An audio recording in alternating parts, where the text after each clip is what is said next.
Yo tout le monde, c'est Aurel, aujourd'hui on se retrouve pour une nouvelle vidéo, on se retrouve pour la review de Kimetsu no Yaiba saison 2 épisode 12. Si vous n'avez pas vu l'épisode, c'est disponible sur Wakanim et Crunchyroll comme d'habitude, vous avez les liens en description.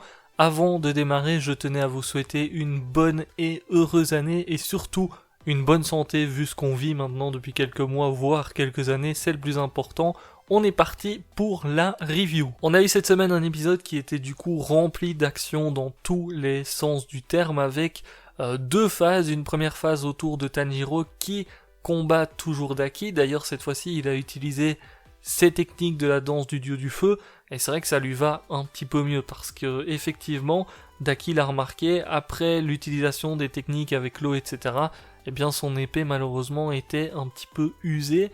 Et même Tanjiro, il se rend compte que c'est pas forcément fait pour lui, ni pour son corps. Donc finalement, il se tourne vers la danse du dieu du feu, mais malgré l'entraînement qu'il a eu auparavant, eh bien, il galère toujours un peu par rapport à ces techniques-là, et ça se voit très très rapidement, il enchaîne deux techniques pour finalement se retrouver à terre et ne plus vraiment pouvoir bouger. Heureusement, Tanjiro, c'est quelqu'un qui réfléchit énormément quand il est en combat, et du coup, il arrive très vite à reprendre sa respiration et finalement à se remettre debout. Après, à l'heure actuelle, je sais vraiment pas comment est-ce qu'il va faire pour combattre Daki, parce que Daki, pour moi, est bien loin d'avoir montré ce qu'elle arrivait à faire. En tout cas, je pense, parce que finalement, tout ce qu'elle a montré, c'est donner des petits coups avec sa ceinture, et c'est tout. C'est tout ce qu'on a vu sur elle. Donc, je pense que Tanjiro n'est pas au bout de ses surprises, et ça risque d'être très compliqué par la suite.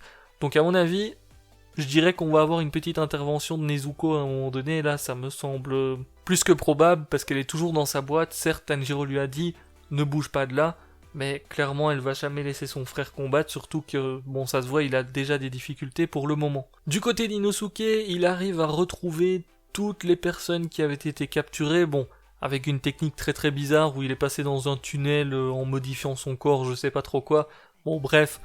c'est pour faciliter un petit peu le truc, on va dire ça comme ça, et puis c'est vrai qu'Inosuke finalement il est chelou, donc ça lui va très très bien, mais effectivement il arrive à retrouver toutes les personnes qui ont été capturées, et on en apprend un petit peu plus d'ailleurs sur la technique de Daki dans cet épisode-ci, notamment parce que Tengen retrouve l'une de ses femmes au début de l'épisode, et on apprend que cette femme avait reçu justement une ceinture de la part de Daki pour être surveillée, et c'est vrai que du coup, en fait la ceinture de Daki finalement, on comprend vite qu'elle a plusieurs utilités. Ça peut permettre d'emprisonner, ça lui permet aussi potentiellement de se déplacer rapidement, donc c'est un petit peu ce que j'avais dit dans la review précédente ou la review d'avant, je sais plus trop quoi, mais ça lui permet de faire plein de choses parce qu'elle peut en soi maîtriser sa ceinture un petit peu de loin, donc c'est plutôt intéressant.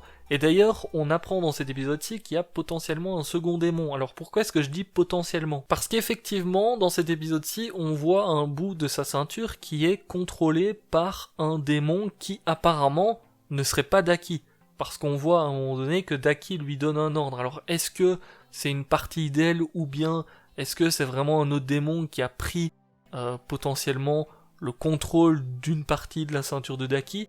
Je sais pas trop. Pour le coup, c'est vrai qu'à ce niveau-là, je sais pas encore ce que c'est exactement le délire, mais effectivement, on peut dire qu'il y a un second démon qui est là, et c'est d'ailleurs ce démon-là que Inosuke et les autres vont combattre. D'ailleurs, c'était très très stylé. On a vu un petit peu Inosuke, on a vu Zenitsu. Zenitsu, franchement, c'est incroyable, hein, mais c'est vraiment pour moi celui qui a les techniques les plus stylées. Et pourtant, encore une fois, comme à chaque fois en fait finalement qu'on voit Zenitsu, il a fait une action, le bonhomme. Il a fait une action, mais avec l'animation et tout, c'était hyper stylé, donc rien à dire à ce niveau-là.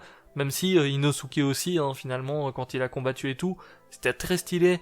Par exemple, le moment où il lâche ses épées, où il fout un coup de pied dedans pour les récupérer et tout, je trouve que c'est vraiment des choses qu'on voit pas forcément souvent, finalement.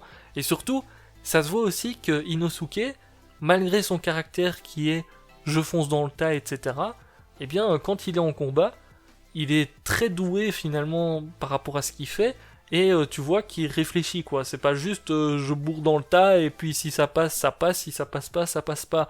Non, malgré tout, ses actions, etc. sont très réfléchies, donc ça c'est plutôt cool. Et d'ailleurs, on le voit dans cet épisode-ci, parce qu'à un moment donné, il voit les rubans qui commencent à attaquer 3 personnes qui étaient capturées. Bah, finalement, il se dit, bon, il faut quand même que j'aille les sauver, enfin je vais les sauver, c'est mon job finalement, je dois sauver les innocents, et du coup il va les sauver, bon malgré qu'il soit arrivé en retard et que c'est les femmes de Tengen qui ont un petit peu aidé à tout ça. D'ailleurs c'était cool aussi de voir les femmes de Tengen, on a vu un petit peu pourquoi est-ce qu'elles tenaient autant à lui, parce que bon, c'est vrai que Tengen finalement, le gars il a 3 femmes et tout, et on sait pas trop comment est-ce qu'elles acceptent un petit peu tout ça, mais c'est surtout parce que Tengen leur a dit quelque chose qui n'était pas forcément commun chez des shinobi, c'est-à-dire qu'il leur a dit, écoutez, vivez en fait, juste pensez à votre vie en premier en mission, c'est le plus important, moi je veux vous revoir rentrer à la maison, etc.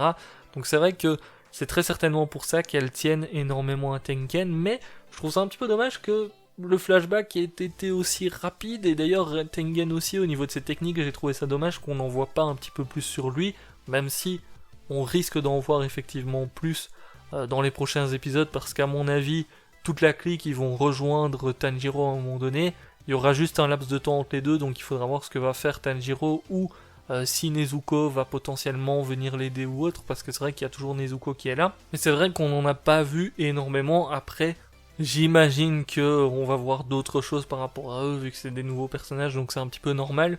Sur ce, écoutez, n'hésitez pas à me dire comment vous avez trouvé l'épisode en commentaire comme d'habitude, n'hésitez pas à me dire quel moment vous avez préféré, quelle est la phase de combat que vous avez préférée. Moi vous le savez, c'est Zenitsu comme d'habitude, quand il y a une phase de combat avec Zenitsu, vous pouvez être sûr que c'est lui que j'apprécie le plus, parce que c'est hyper stylé. Sur ce, je vous laisse là, je vous dis à très bientôt, ciao, ciao.